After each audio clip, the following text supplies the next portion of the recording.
आज हमारा रीजनिंग का नया टॉपिक है घन।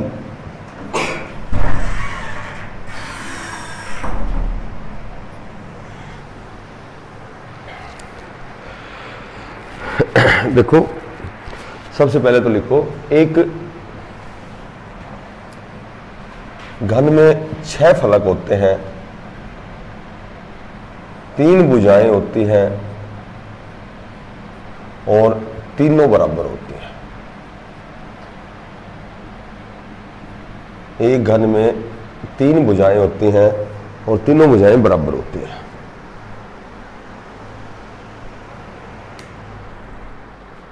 तीन भुजाएं होती हैं और तीनों बराबर होती हैं। घन एक जो चौक का डब्बा होता है उसके आकार का होता है घन, जिसमें 3 भुजाएं होती हैं और तीनों बराबर होती हैं। इसकी लंबाई, चौड़ाई और ऊंचाई तीनों बराबर होती हैं। तो हम तीनों को किसी एक कांस्टेंट को इसको रिप्रेजेंट करते हैं, ए से कर लेते हैं। तो इसका जो आयतन निकालेंगे, घन का आयतन होता है a की पावर 3। घन का जो आयतन होता है वो होता है a की 3। a को 3 बार गुणा करेंगे, LBH, तीनों हमने a मान लिया, तो इसका जो आयतन होता है वो a की 3 होता है। एक घन में यदि वर्ग पूछें तो एक घन में 6 वर्ग होते हैं। एक घन में यदि रेखाएं पूछें कितनी होती हैं तो 12 होती हैं। एक घन में 6 वर्ग होते हैं और 12 रेखाएं होती हैं।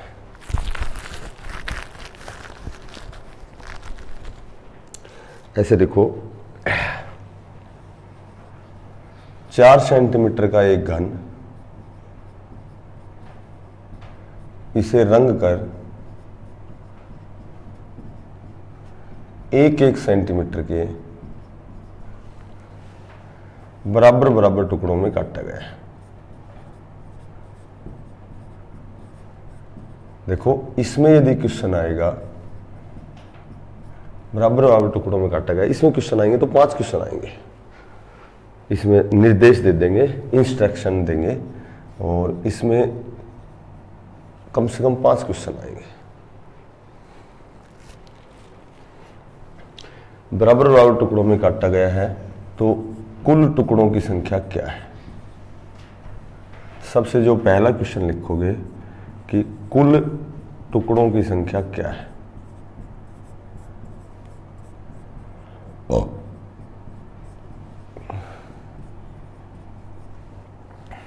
दूसरा क्वेश्चन लिखोगे 3 साइड से रंगे हुए टुकड़े कितने हैं।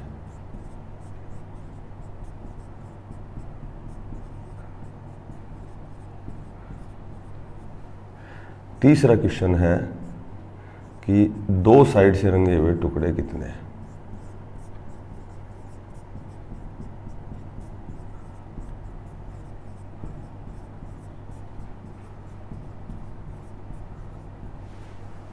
क्वेश्चन नंबर 4,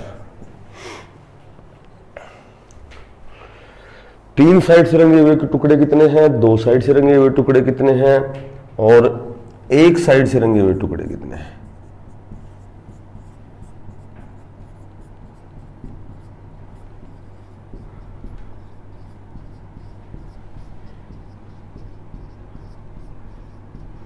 एक साइड से रंगे हुए टुकड़े कितने हैं। 5वां क्वेश्चन है कि बिना रंगे हुए या रंगहीन टुकड़े कितने हैं।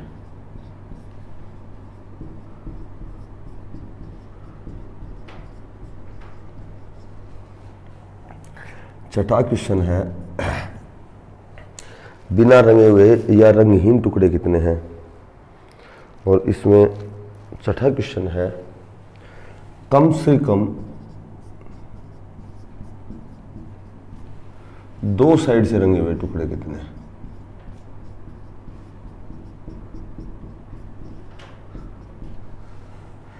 सातवां क्वेश्चन है कम से कम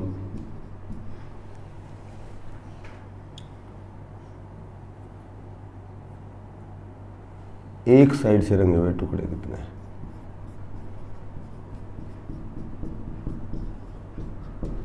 और 8वां क्वेश्चन है किसी भी घन को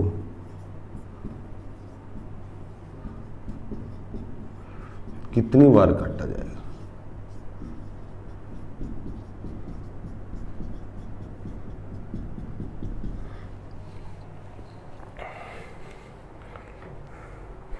किसी भी घन को कितनी बार काटा जाएगा।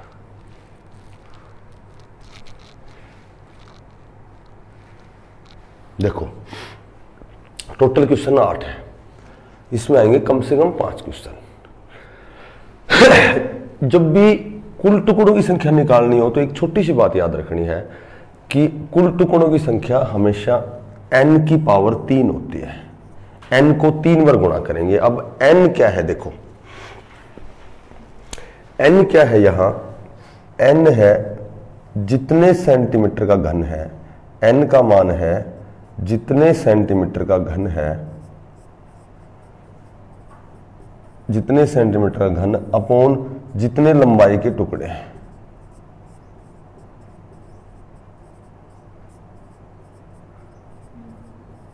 देखो सेंटीमीटर, कितने सेंटीमीटर घन है, 4 सेंटीमीटर का। कितने लंबाई के टुकड़े काटे हैं, 1 का। तो n का मान हमारे पास आ गया 4, और जब 4 की पावर 3 करोगे तो कुल टुकड़ों की संख्या 64 आएगी। कुल टुकड़ों की संख्या हमारा आंसर रहेगा 64। n देखो क्या है, जितने सेंटीमीटर का घन है अपॉन जितने लंबाई के उसमें टुकड़े काटे गए, 1-1 के काटे हैं या 2-2 के काटे हैं या 3-3 सेंटीमीटर के काटे हैं। तो अब सुनो, जैसे क्वेश्चन आ गया हमारे पास, मैं कहूं कि 16 सेंटीमीटर का घन है और इसमें 2-2 सेंटीमीटर के टुकड़े काटे गए, तो अब कुल टुकड़ों की संख्या पूछेंगे। तो कुल टुकड़ों की संख्या हमें कैसे बतानी है, वो होती है n की पावर 3, और n क्या हमारे पास, n ये है कि जितने सेंटीमीटर का घन है और जितने लंबाई के टुकड़े काटे गए हैं। तो n का मान आ गया 8, और n की पावर 3 करेंगे तो कुल टुकड़ों की संख्या कितनी आएगी, 500। ये बताओ 8 समझ में आया कि ना आया। 25 सेंटीमीटर का घन है और 5-5 के टुकड़े काटते हैं, तो n का मान क्या आ गया, 5। 5 की 3 125 कहेंगे। यदि 64 सेंटीमीटर का घन है, कितने सेंटीमीटर का, और 16 सेंटीमीटर में काट दिया, तो 64 में पहले 16 का भाग देंगे, 16 चौका 64, 4 आएगा, और 4 की 3 कुल टुकड़े 64 आएंगे। समझ में आ गई बात।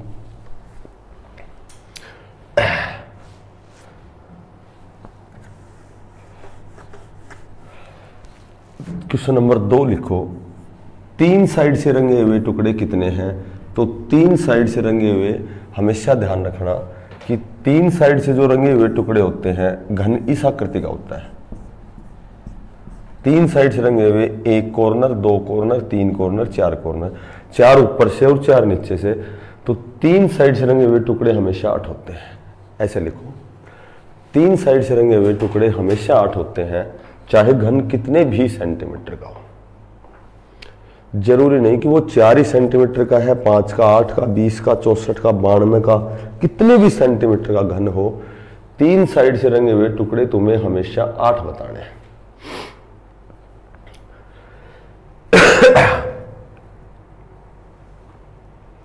तीन साइड से रंगे हुए टुकड़े हमेशा तुम्हें 8 ही बताने हैं, चाहे घन कितने भी सेंटीमीटर का हो।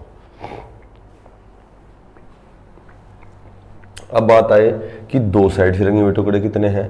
तो 2 साइड से रंगे हुए टुकड़े हमेशा n में से 2 घटाओगे और 12 से गुणा करोगे, और n तुमने निकाल रखे हैं। n निकालने का तरीका तुम्हारे पास है, n में से 2 घटाओगे और 12 से गुणा करोगे।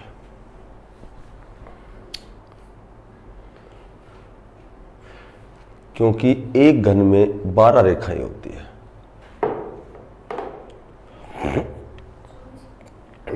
देखो यहां n की जगह क्या लिखेंगे, 4। 4 में 2 घटाएंगे 2, और 12 को 2 से गुणा करेंगे, टोटल आ जाएंगे 24। 2 साइड से रंगे हुए टोटल 64 टुकड़े हैं, जिनमें 3 टुकड़े ऐसे हैं जो 3 साइड से रंगे हैं, और 24 ऐसे हैं 2 साइड से रंगे हैं।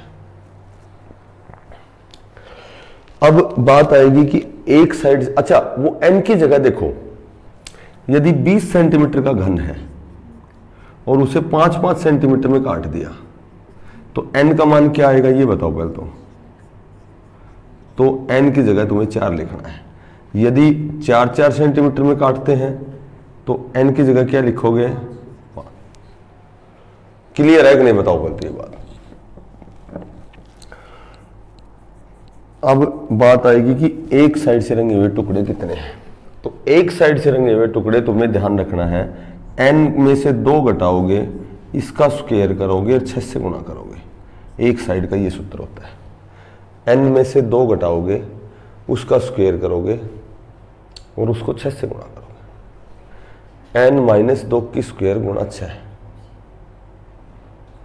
24 है।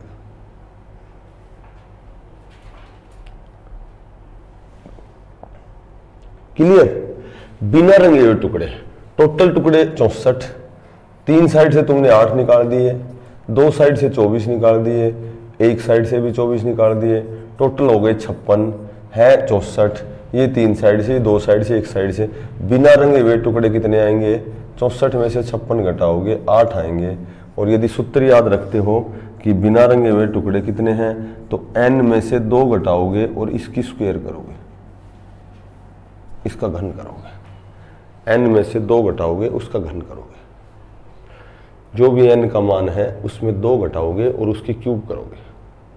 n की जगह लिखोगे 4, 4 में 2 घटाओगे 2 बच गया, 2 को 3 बार गुणा करोगे 8 आएगा।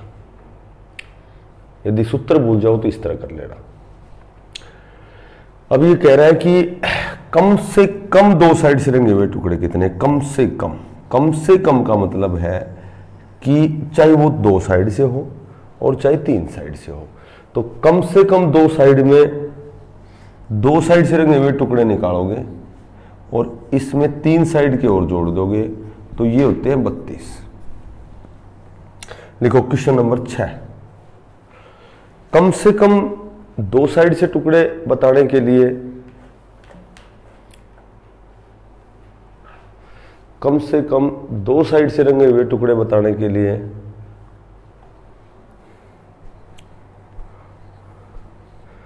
दो साइड से रंगे हुए टुकड़ों में,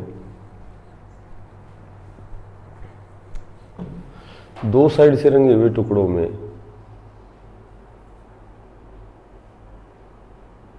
8 जोड़ दिया जाता है।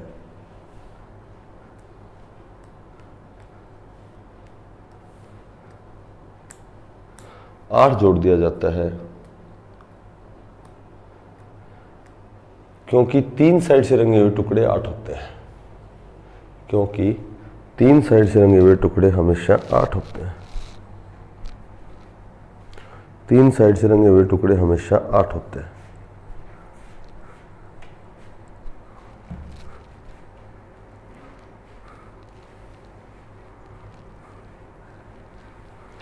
तीन साइड से रंगे हुए टुकड़े हमेशा 8 होते हैं।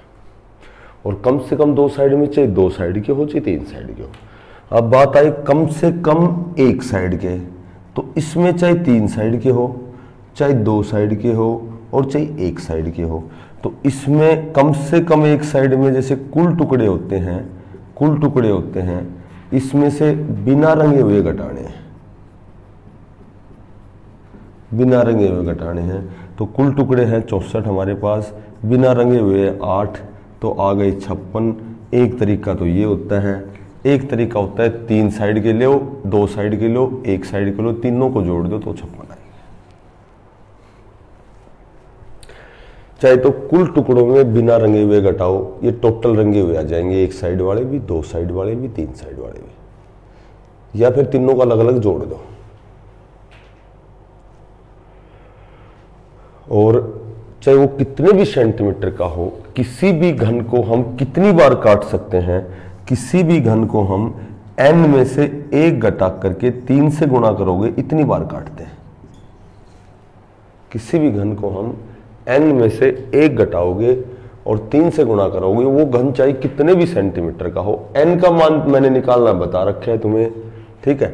n का मान वही रखना है सभी में, इस ऐसे मान निकाल के वही रखना है। जैसे यदि घन 4 सेंटीमीटर का है और उसे 1-1 सेंटीमीटर में काटा गया है, तो n का मान 4/1 और 1 सब के अपोन में होता है, तो n का मान 4 ही रखोगे। यदि 2-2 सेंटीमीटर में काट दिए तो 2 का भाग देकर n की जगह फिर 2 लिखोगे। यदि 20 सेंटीमीटर का घन है और इसे 2-2 सेंटीमीटर में काट दिया तो n का मान 10 लिखोगे। बताओ समझ में आएगा ना? 3 साइड से, 2 साइड से, 1 साइड से, बिना रंगे हुए कम से कम 2 साइड से, कम से कम 1 साइड से किसी घन को कितनी बार काट सकते हैं? एक बार जल्दी से सारे आंसर निकालो। 15 सेंटीमीटर का घन है और 3-3 में काटा गया है। शॉर्टकट में लिख दो, इसे रंग करके 3-3 सेंटीमीटर में काट दिया। इस सारे क्वेश्चनों का जवाब दो जल्दी जल्दी। सूत्र तुम्हारे सामने लिख रखे सारे और आंसर निकालो जल्दी से। 15 सेंटीमीटर का घन और 3-3 सेंटीमीटर में काटा।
निकल गया।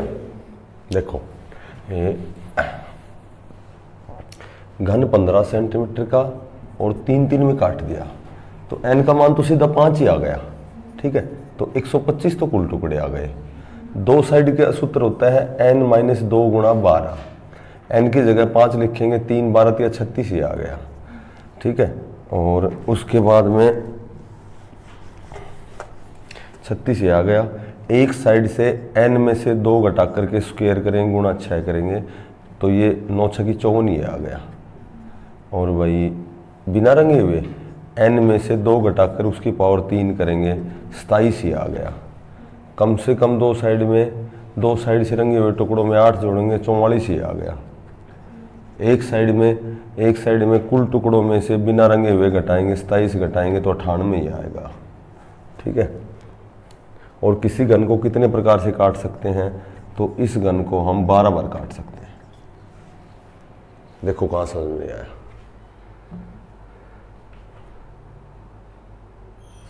सही है बिल्कुल। n-1 गुणा 3, किसी घन को n में से 1 घटा करके 3 से गुणा करेंगे, इतनी बार काट सकते हैं। सिकंदर सही था बेटा? कोई एक आध गलत है? कौन सा?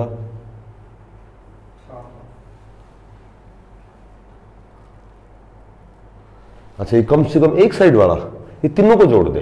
देख टोटल 125 है।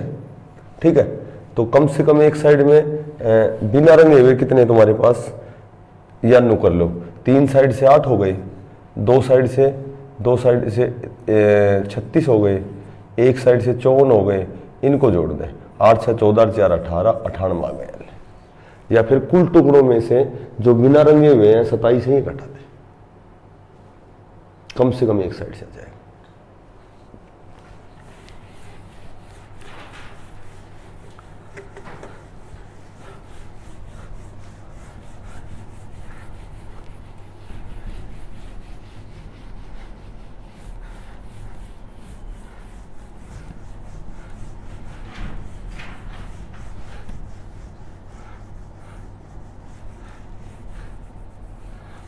देखो मैं कहूं कि 72 को मैं किस संख्या से गुणा करूं, 72 को किस संख्या से मैं गुणा करता हूं कि ये पूर्ण वर्ग हो जाए, कि पूर्ण वर्ग निकल जाए। तो पूर्ण वर्ग क्या होता है कि 72 को यदि 2 से गुणा करता हूं तो 144 हो जाता है, और 144 किसका वर्ग होता है? 12 का वर्ग होता है। तो किस संख्या से मैं गुणा करूं इसको कि पूर्ण वर्ग हो जाए, पूर्ण वर्ग यानी कि उसकी स्क्वायर निकल जाए, तो 2 से गुणा करो। ये 2 कैसे आया, ये तो मैंने वैसे लिख दिया, ठीक है, कॉमन बात थी इसलिए लिख दिया। बाकी तुम्हें कैसे करना है, 36 दूनी 72, 18 दूनी 36, 2 9 18 और 3 93। तो ये पूरा जोड़ा कंप्लीट है, 2 के जोड़े होते हैं, ये पूरा कंप्लीट है। एक कम रह गया 2, इसलिए मैंने इसको 2 से गुणा कर दिया। तो ऐसे पूछेंगे कि 675 को मैं किस संख्या से गुणा करूं कि पूर्ण वर्ग हो जाए, या मैं कहूं कि 675 को किस संख्या से मैं गुणा करूं कि पूर्ण घन हो जाए। ऐसा क्वेश्चन रीजनिंग टाइप का क्वेश्चन है। ऐसा क्वेश्चन आए तो वर्ग या घन बनाने के लिए तुम्हें इसके फैक्टर बनाने हैं ऐसे, 5 एकम 5 और 27 पंज 135 और 3 नम 27 और 3 93। देखो यदि वर्ग बनाना पड़े तो तुम्हें क्या करना है, 2 का जोड़ा ऐसे बनाना है। ये जो जोड़ा हो गया, ये जोड़ा हो गया, एक 3 कम रह गया, तो इसको यदि मैं 3 से गुणा करता हूं, गुणा नहीं करना, केवल ऑप्शन मिलेंगे 2 3 5 ऐसे ऑप्शन मिलेंगे। तो 3 ऑप्शन मिलेगा, किससे गुणा करूं कि पूर्ण वर्ग हो जाए, तो 3 ऑप्शन मिलेगा। तो तुम्हारा आंसर रहेगा 3 से यदि गुणा करेंगे, क्योंकि 3 एक रहेगा, एक 3 कम रह गया, ठीक है। अगर किससे गुणा करूं कि पूर्ण घन हो जाए, तो घन में होते हैं 3 3 के जोड़े, इसमें 3 का जोड़ा कंप्लीट हो गया। 5 हमारे पास 2 5 हैं, एक 5 कम है, तो यदि मैं इसको 5 से गुणा करूंगी तो पूर्ण घन हो जाए। घन में 3 3 के जोड़े लेने हैं और वर्ग में 2 2 के जोड़े लेने हैं।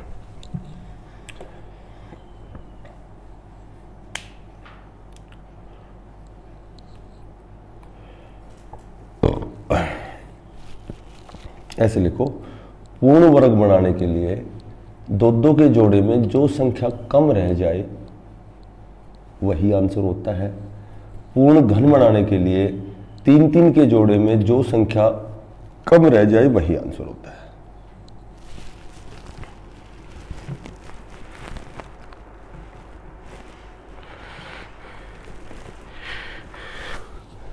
तीन 3 के जोड़े में जो संख्या कम रह जाए वही आंसर होता है, और 2 2 के जोड़े में जो संख्या कम रह जाए वही आंसर होता है। बेटा समझ में आई कि नया बात बताओ, क्लियर? घन में 3 3 के जोड़े लेने, वर्ग में 2 2। एक ऐसे आता है, देखो √2 का मान होता है 1.414 होता है, √3 का मान होता है 1.732 होता है, 5 का मान होता है 2.236 होता है, 6 का मान 2.449 होता है, 7 का मान 2.646 होता है, 8 का मान 2.828 होता है और 10 का मान होता है 3.165 होता है। तो नॉर्मल सा क्वेश्चन आएगा रीजनिंग टाइप में।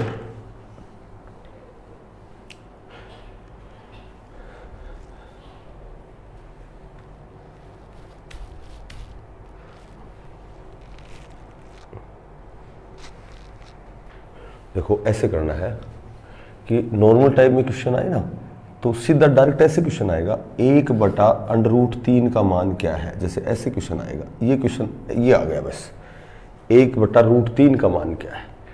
कई बार तो क्या होता है कि इसमें मान दे देते हैं कि यदि √3 का मान 1.732 हो तो 1/√3 का मान बताओ, जैसे ये क्वेश्चन आ जाता है। और कई बार डायरेक्ट ही पूछ लेते हैं। तो एक रैशनलाइजेशन होता है, तुम्हें क्या करना है, क्वेश्चन देखते ही हर का प्रमेयकरण करना है। हर का प्रमेयकरण क्या होता है, जिसका मान तुमसे पूछा गया है ना, इसको ऊपर नीचे इसी से गुणा करना है, तुम्हें ऐसे गुणा करना है। इसको 1 से करोगे √3 ही आएगा, ठीक है। √3 को √3 से करोगे तो √3 या 9 का जब वर्गमूल निकालोगे तो पूरा 3 हो जाएगा। जब भी सेम संख्या से गुणा करना पड़े ना तो ये हमेशा पूरा हो जाता है, चाहे वो √6 हो तो पूरा 6 हो जाएगा, √8 को √8 से जब भी गुणा करना पड़े तो पूरा 8 हो जाएगा। तो √3 को √3 से करोगे तो पूरा 3 हो जाएगा। हो गया।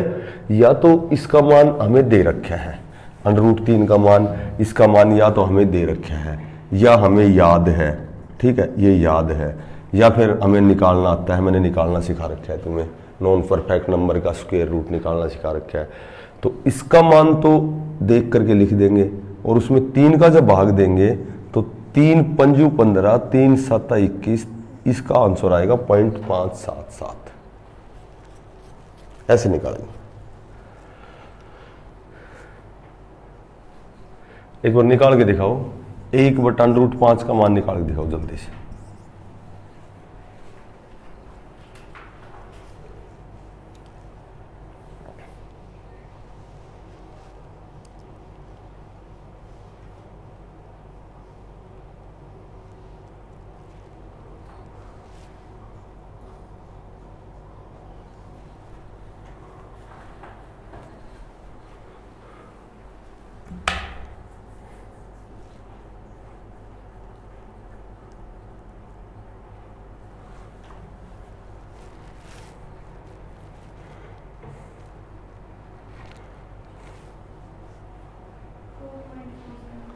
फोर पॉइंट दिखा 2.236।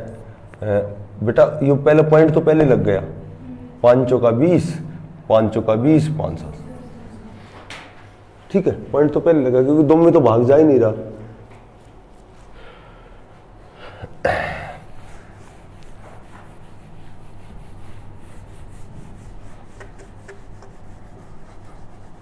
एक तो इस तरह की जोड़ आएंगे ना, जैसे छोटा सा क्वेश्चन दे दिया, जैसे ऐसे क्वेश्चन दे दिया, √7 माइनस √5 प्लस √7 माइनस √5, √7 प्लस √5, ऐसे क्वेश्चन दे दिया ना, नॉर्मल सा क्वेश्चन है ये। तो अगर इनका अंतर बराबर हो ना, 7 और 5 का, 5 और 3 का, ऐसे अंतर बराबर हो तो सीधा एज में भी आंसर करा करो। एक तो 7 ले लो, एक 5 ले लो, तो इसका आंसर 12 आएगा। ये इसका तरीका होता है। जब अंतर बराबर होता है ना तो सीधा जोड़ दिया करो, इसमें समय खराब करने की जरूरत ही नहीं पड़ेगी तुम्हें। एक ही जगह 7 ले लो, दूसरा मान है 5, दोनों को जोड़ दो बस।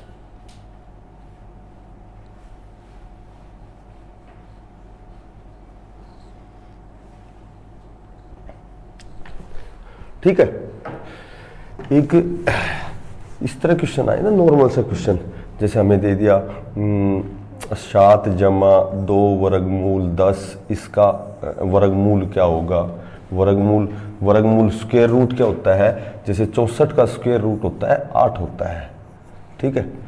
तो इसके जैसे ऑप्शन देंगे हमें, ऐसे ऑप्शन देंगे। ए ऑप्शन पे ये दे दिया, बी ऑप्शन पे ये दे दिया, सी ऑप्शन पे ये दे दिया, डी ऑप्शन पे ये दे दिया, जैसे ऐसे ऑप्शन दे देंगे हमें 4 ऑप्शन। ये 1 2 3 4 ऑप्शन है। तो जब भी वर्गमूल निकालना हो तो तुम्हारा एक ही काम रहेगा कि ये जो वर्गमूल 10 है ये किसका गुणा 10 होता है। जैसे यदि दोनों वर्गमूल में है, जब तो इनको गुणा करोगे तो वर्गमूल में आएगा। यदि दोनों वर्गमूल में नहीं है तो इसको गुणा करोगे तो ये 10 नहीं आएगा। ये 2 को वर्गमूल 5 से करोगे तो ये 2 वर्गमूल 5 आएगा।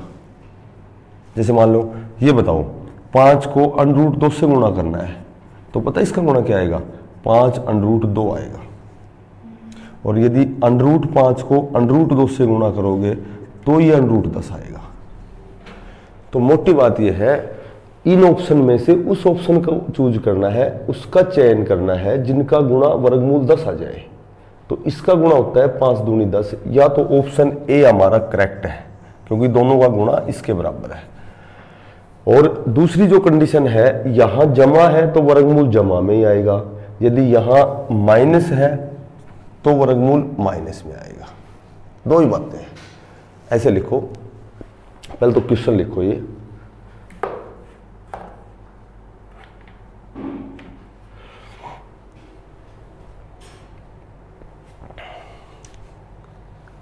ऐसे लिखो कि गुणा तो वर्गमूल वाली संख्या होनी चाहिए।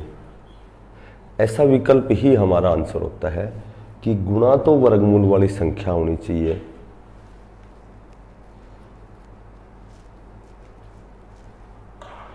और इसके निशान एक जैसे होने चाहिए।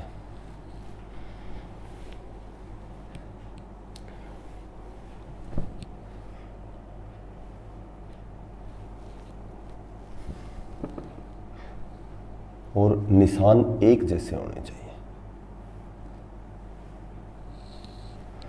निशान एक जैसे होने चाहिए। अब बेटा एक क्वेश्चन दे रखे है, देखो नॉर्मल सी बात से, ज्यादा बड़ी बात को ना मैं कहूं कि 8 - 2 वर्गमूल 15, इसका वर्गमूल निकालना है। तो मैंने बताया था गुणा तो 15 होना चाहिए। गुणा 15 किसका होता है, 5 का और 3 का, 5 तिया 15।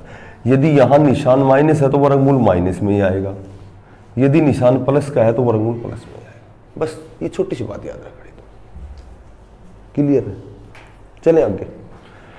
एक छोटी सी बात और है आज की इंपॉर्टेंट बात, कि जैसे इस तरह का क्वेश्चन आए ना, जैसे यहां लिख देंगे 12, फिर यहां लिख देंगे 12, फिर यहां लिख देंगे 12, फिर यहां लिख देंगे 12, और फिर यहां ऐसे दे देंगे। तो ऐसे क्वेश्चन ऑप्शन से एक ही से हो गए। देखो यहां है ना, यहां ये जो खाली स्थान है और यहां प्रश्नवाचक है, ये भी खाली स्थान है, ठीक है। तो ये खाली स्थान है और ये भी खाली स्थान है। तो एक ही बात ध्यान रखनी है, इसमें सबसे लास्ट वाला वर्गमूल देखना है। ये सारे एक जैसे अंक आएंगे, 12 आएगा, 16 आएगा, 10 आएगा। तो ये जमा में आए चाहे माइनस में आए, यहां हमें ऐसे ऑप्शन का प्रयोग करना है कि जब उसको जोड़ करके वर्गमूल निकालेंगे ना, तो वही संख्या यहां आनी चाहिए। जैसे मान लो इसमें से 4 लिख दिया मैंने, तो 12 में 4 जोड़ेंगे, 12 और 4 कितने हो गए, 16। और 16 का जब वर्गमूल निकालेंगे तो क्या आएगा, 4। अगर दोनों जगह एक जैसी संख्या है तो हमारा आंसर इज करेक्ट। जैसे लास्ट में मैंने 4 लिख दिया, 12 में 4 जोड़ोगे क्या आ गया, 16। 16 का वर्गमूल निकालोगे तो 4, तो दोनों सेम आ गई, तो हमारा आंसर करेक्ट है। ये ऑप्शन का प्रयोग करेंगे ऐसे क्वेश्चन।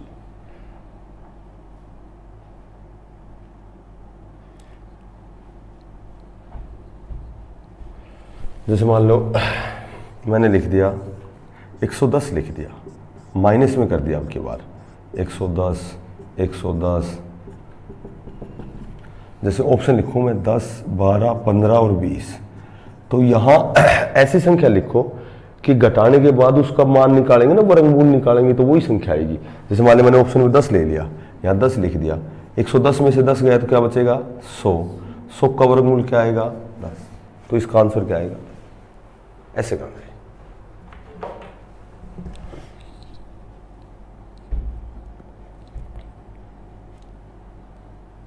पहले ये बता दो समझ में आई कि ना ये बात, अब फिर लिखवाऊं ये बात, ध्यान रख लोगे ना ये बात। सिकंदर समझ में आ गई बेटा,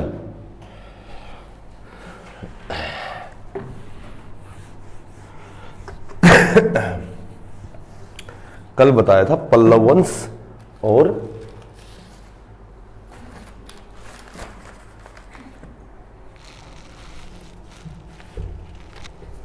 क्या बताया था बेटा? पल्लव वंश और हाँ हाँ मुस्लिम आक्रमण बताया था।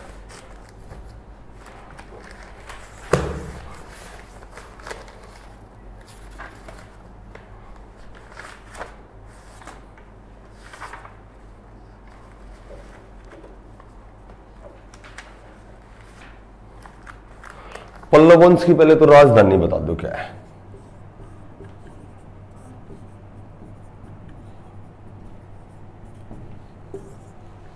पल्लव वंश की राजधानी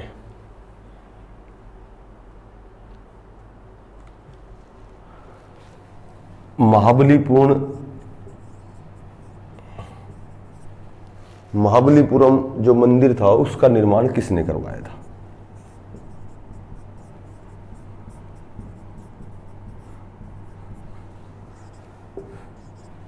महाबलीपुरम मंदिर का निर्माण किसने करवाया था?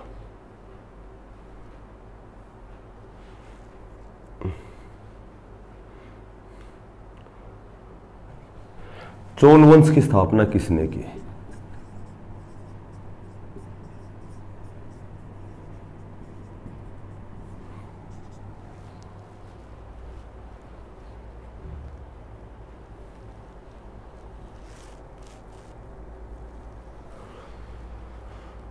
स्थानीय स्वायत्तता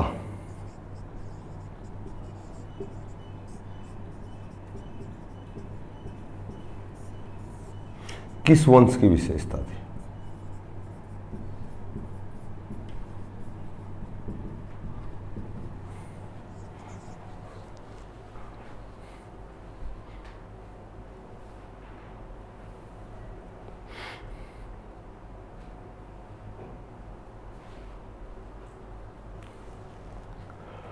रामायण का तमिल भाषा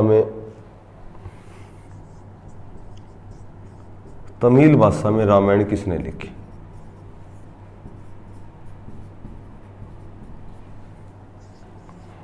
रामायण की रचना तमिल भाषा में किसने की?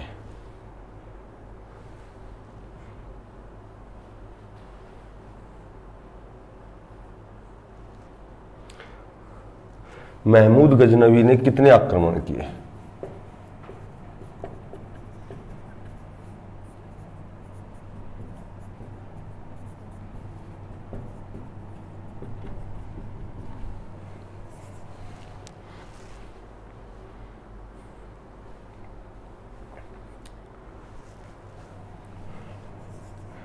सोमनाथ के मंदिर पर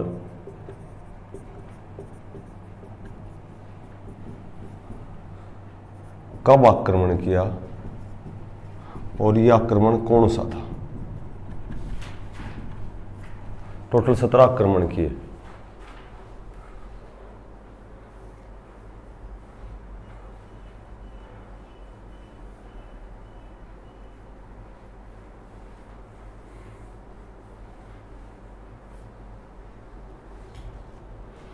चंदावर का युद्ध कब हुआ?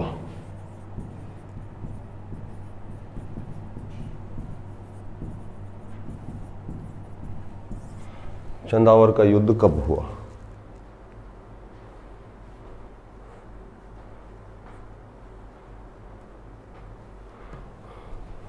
मोहम्मद गोरी की मृत्यु कब हुई?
हो गया बेटा।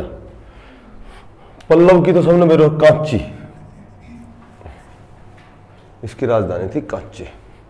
महाबलीपुरम मंदिर का जो निर्माण कराया था वो पल्लवों ने करवाया था। कई बार ऑप्शन में पल्लवों ने, चोलों ने, राष्ट्रकूटों ने, तो पल्लवों ने किया था और पल्लवों के नरसिंह वर्मन ने किया था।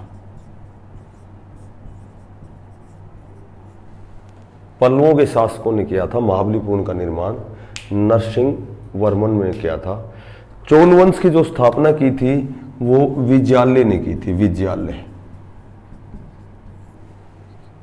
इसकी जो स्थापना की थी चोल वंश की वो विजयालय ने की थी।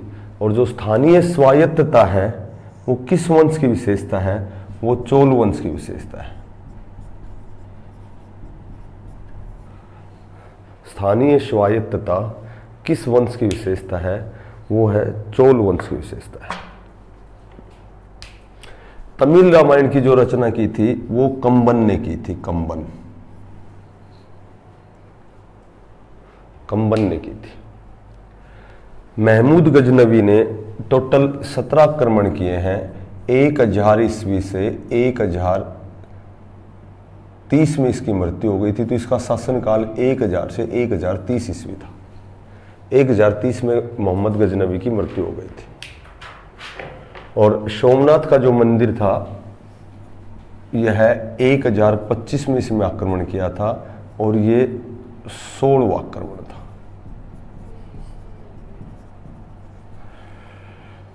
चंदावर का युद्ध हुआ था 1194 में राजा जयचंद के खिलाफ।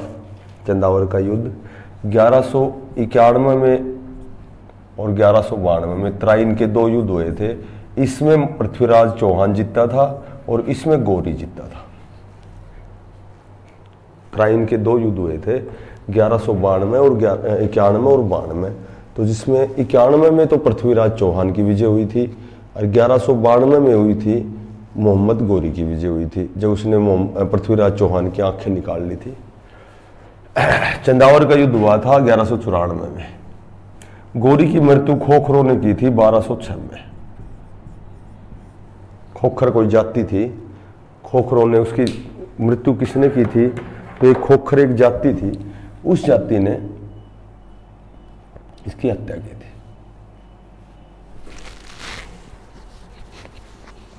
ठीक है।